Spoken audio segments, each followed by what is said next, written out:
David, I want you to think about a time you felt truly, deeply at peace.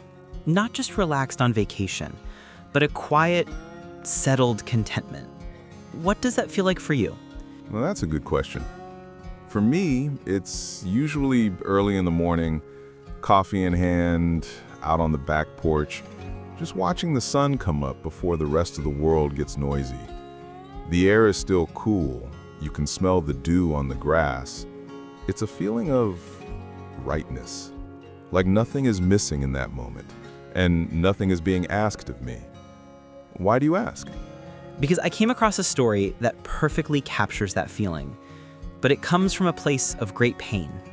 It's about a woman who found that sense of rightness after a long storm, and she found it in the most beautiful and unexpected of places, a flower farm. A flower farm? I'm intrigued. That's not the first place I'd think of for profound life lessons. It sounds like there's more to this than just pretty blossoms. Oh, much more. The blossoms were just the beginning. It's a story about healing, resilience, and a powerful philosophy that I think will resonate with many of our listeners. The idea of knowing when you have enough. So, this woman's journey starts about a year after she left a 6-year relationship. And to put it mildly, it was toxic. She felt mentally broken down, and her partner had spent years filling her head with the idea that she was difficult and unlovable. Oh, that's awful. That kind of emotional manipulation is like a slow poison. It doesn't just hurt you, it changes how you see yourself. It rewires your brain to believe the very worst things about your own character. It's not just criticism, it's a complete dismantling of a person's spirit. You're right, it can take years to undo that kind of damage. Exactly. It's a deep internal damage. She carried this heavy belief that the failure of the relationship was all her fault. But then she started working with flowers. It was just a job at first, something to do. And she said something that really struck me. I didn't know that the land could be so healing. The land knows you even when you're lost. The land knows you. I like that. It's like it doesn't care about your past mistakes or what anyone has said about you. The soil doesn't judge. It just accepts you as you are. Dirt, scars, and all. In our world, we're constantly being evaluated. At work, in our families, even online.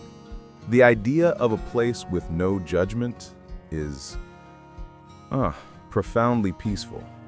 Precisely. She called her time in the garden a deep meditation.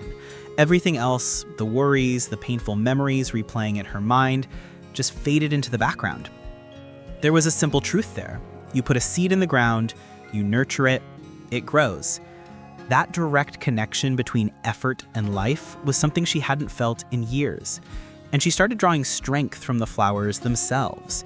She'd watch them on these incredibly stormy days, their delicate heads bowed in the wind and rain, and then the moment the storm passed, they'd stand tall again. She thought, if they can do it, so can I. You know, it reminds me of how we often view older people. We see them as delicate or fragile. But just like those flowers, there's a deep resilience there that's weathered so many storms. That's a beautiful parallel, David. It speaks to a kind of healing that we often overlook, doesn't it? The quiet, passive healing that comes from just being in a peaceful environment, connecting to it through our senses. That makes perfect sense. In America, we tend to think of healing as something active: therapy, medication, self-help books, and those are all valuable tools. But we sometimes forget that healing can come from just letting ourselves be. We're always trying to fix ourselves, and sometimes the best thing we can do is just stand still and let the world around us offer its quiet support. And the garden taught her about cycles: spring, summer, fall, winter. She started to see her own life in those seasons, realizing it's okay to have periods of rest and quiet, that you don't have to be productive and blooming all the time. That's a lesson I think our society desperately needs to learn. We glorify the hustle, the constant motion. We wear busy like a badge of honor. The idea of a fallow season for a human being, is almost revolutionary. Especially for men of my generation, you were taught to rest is to be lazy. It's a hard mindset to unlearn. But here's the most revolutionary part, David. After a year of this quiet healing, she looked back on that terrible, toxic relationship and she called it a gift. A gift? Eleanor, that's a hard one to swallow. I mean, how can something that broke her down so much be a gift? It sounds like she's letting the person who hurt her off the hook. I had the same reaction at first, and you're right, it's not about excusing the harm, not at all. Her logic is more profound. She said that the most important lessons are learned through the hardest times. The pain, the loss, it created a space in her. The relationship wasn't the gift was the incredible self-awareness and strength she only discovered after hitting rock bottom. It forced her to rebuild herself from the foundation up, on her own terms this time. Ah, okay, I get it now. So it's not about reframing the event, but reframing the outcome for herself. She took the raw material of her pain and basically transformed it into a source of power. That's resilience on a whole nother level. It's not just bouncing back, it's bouncing back stronger and maybe more yourself than you were before. It is, and from that newfound strength came a deep, abiding happiness. She said she was the happiest she's been in years, and her definition of having everything completely changed.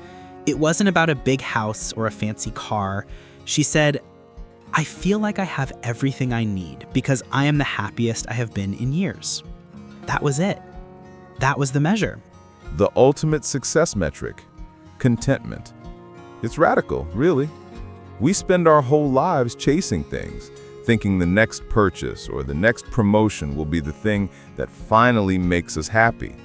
She found it by standing still and appreciating what was already there, what she had cultivated within herself. Exactly. Her friends, her family, her beautiful work, and her dog Pringle, her soulmate. To keep herself grounded in that new reality, she put affirmations on her mirror. Things like, "I trust and believe in myself." It might sound simple, but those daily reminders work. You're consciously choosing a new narrative for yourself, writing over the old destructive one that someone else put there. It's an act of defiance in a way. And it connects to that search for purpose, especially later in life. In Japan, they have a concept called Ikigai, which is essentially your reason for being. And for this woman, her Ikigai really became about cultivating life, both in her garden and, within herself. I love that. In the West, we often lose our sense of purpose after retirement because we tie it so closely to our profession. Ikigai teaches that purpose can be found anywhere, at any age. It could be mentoring, volunteering, mastering a craft, or growing flowers. It's about finding what makes you feel alive. Exactly. And she didn't do it entirely alone. You mentioned her friends and family. That's a crucial piece. Her support system acted as her mirror. When she was lost in self-doubt, they didn't just offer platitudes. They would remind her to look around at everything she'd built. They reflected her own strength back at her until she could see it clearly for herself. We all need people like that. People who hold up the mirror and remind us who we really are, especially when we've forgotten. That's it exactly. Loneliness isn't really about being alone, is it? It's about feeling unseen. This story really makes you take stock, doesn't it? It leads me to a few questions, not just for you, David, but for everyone listening. First, where is your garden? Where do you go to connect and heal, to just let yourself be? And second, what is your enough? We spend so much time making to-do lists of what we need to get. What if we made I have lists instead? For me, it would have things like a quiet morning, a good cup of coffee, a conversation with an old friend. What would be on your list of things that give you that deep feeling of contentment? And the big one, have you ever found a gift in a past hardship? It's a challenging question, I know, and it takes time, but it's a powerful one to reflect on. We genuinely love to hear your stories. If you feel moved to share, please visit our website and leave a comment. Reading through the experiences of this community is one of the best parts of our week. Your story matters, and it might be exactly what someone else needs to hear. And it might just be the ripple of good intention someone else needs. Speaking of which, our next episode will dive into how to build new friendships after 55, something that can be a real challenge but is so important. In the end, the flower farmer story is a beautiful reminder that resilience isn't about avoiding storms. It's about learning to tend the garden of your own soul even when the winds are howling. It's about finding your purpose, your Ikigai, in the soil beneath your feet, not in some distant future achievement. And it's about realizing that you have everything you need right now to be happy. A simple truth, but a lifetime's work to truly embrace. It's the journey from chasing to appreciating. Thank you for sharing this conversation with us. If it resonated, please share it with a friend. And be sure to subscribe for our next one. Until then, take care.